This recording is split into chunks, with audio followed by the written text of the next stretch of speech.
জাতিসংঘের সদর দপ্তরে ঘটেছে এক মজার ঘটনা, আর তাও স্বয়ং মার্কিন প্রেসিডেন্ট ডোনাল্ড ট্রাম্পের সাথে। মঙ্গলবার ট্রাম্প যখন একটি চলন্ত সিঁড়ি দিয়ে উঠছিলেন, তখন সেটি হঠাৎ করেই বন্ধ হয়ে যায়। এমন ঘটনায় সেখানকার সবাই অবাক হয়ে যান। পৃথিবীর শক্তিধর দেশের রাষ্ট্রপ্রধানকে শেষ পর্যন্ত হেঁটেই উঠতে হয় চলন্ত সিঁড়িতে। প্রশ্ন হলো, ডোনাল্ড ট্রাম্প পা দেওয়ার সাথে সাথে তার সাথে এমনটি কেন ঘটল? জানা যায়, ট্রাম্পের সঙ্গে থাকা একজন ভিডিওগ্রাফার তার ভিডিও ধারণ করতে গিয়ে পেছনে হাঁটছিলেন। সিঁড়ির একেবারে উপরের দিকে তিনি ভুল করে সিঁড়ির একটি নিরাপত্তা ব্যবস্থা চালু করে দেন।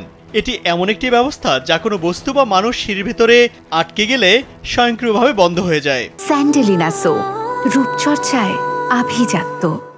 মঙ্গলবার ট্রাম্প জাতিসংঘে যে শুধু চলন্ত সিঁড়ি বন্ধ হয়ে যাওয়ার মতো পরিস্থিতিতে পড়েছিলেন তা নয়, এদিন তিনি জাতিসংঘের সাধারণ অধিবেশনে বক্তব্য দেওয়ার সময় টেলিপ্রম্পট বা বক্তব্যের লিখিত রূপ ভেসে ওঠার স্ক্রিনও কাজ করছিল না।